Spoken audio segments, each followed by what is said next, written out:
And the topic I want to cover today for this belly fat removal is rest.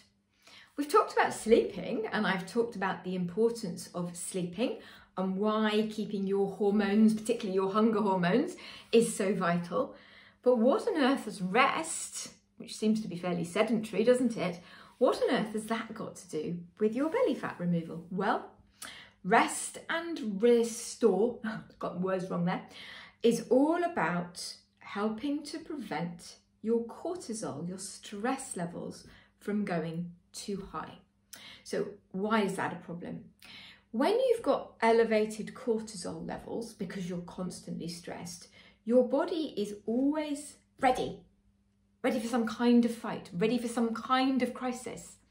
And that means that the way it is dealing with your fat deposits and your food is in a different way from that which it should be. If you can switch off that constant anxiety and stress, your body can go back to utilizing your food, as long as it's the right amount, in the way that it's meant to, and that will have an effect, a positive effect, on this storage of fat around your stomach. Now, how on earth can that be? So, the way that I often describe this is the tiger and the donkey, or whatever, no, tigers and donkey, a tiger and another animal. So the another, water buffalo, that's the one. The water buffalo is down at the watering hole and it's minding its own business. The tiger is over there. Tiger sees the water buffalo and thinks, lunch. Water buffalo at that point is nice and chilled, having a drink in the watering hole, looks over, sees the tiger, thinks, oh my goodness, or words to that effect, and his body has to react really quickly to get away from the tiger. His heart rate goes up, his blood vessels expand, his pupils expand, sugar is pumped into his body so that that water buffalo can run really quickly to get away from the tiger. And everything is suddenly utilized. It needs to be utilized because that water buffalo needs to be able to get away fast. The tiger runs after the water buffalo and the water buffalo gets away. Good thing always wins, doesn't he? And the water buffalo is back to being calm again. He's back at another watering hole.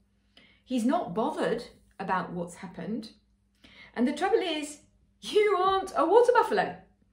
What happens in our lives is we haven't got the ability to suddenly switch off and go to another watering hole and be really, really calm.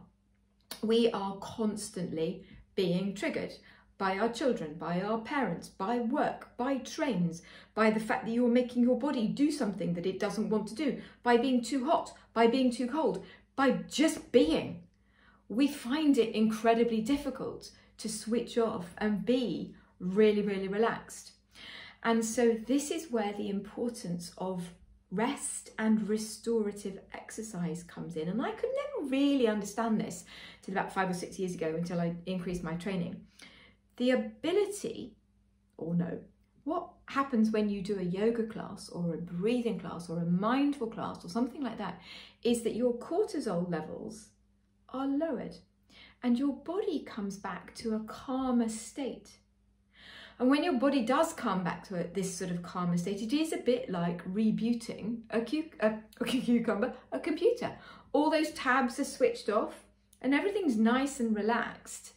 And your body goes back to doing what it's meant to do with the fuel that you put in it and with your stress hormones, and everything goes back to a normal state. And if you can find a way of coping with your anxiety and your stress levels on a daily basis, that really will help you prevent having too much cortisol all the time, which leads to belly fat. So thinking about things that you can bring into your daily life, I suspect there aren't many people who can go to a daily yoga practice. Yes, yoga often, if it's good, takes over an hour to do, maybe sometimes 2. So a lot of people don't have time for that.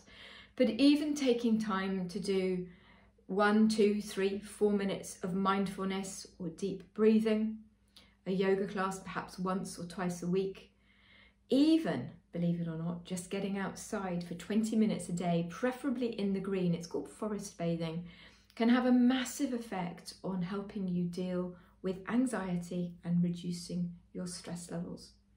Actually phoning a friend and having a laugh, calling a friend, going out for a walk with a friend can also have a really positive effect on anxiety reducing stuff.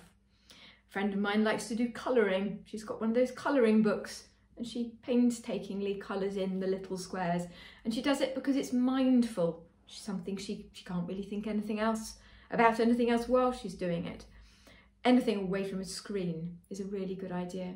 So anxiety, funnily enough, is a big trigger for midlife weight gain. And if you can get on top of your anxiety, and again, as I mentioned before, one of the things that I do on my online course is help people work out where that anxiety is coming from and take those problems off their metaphorical plate. What's on your plate and what can you take off it?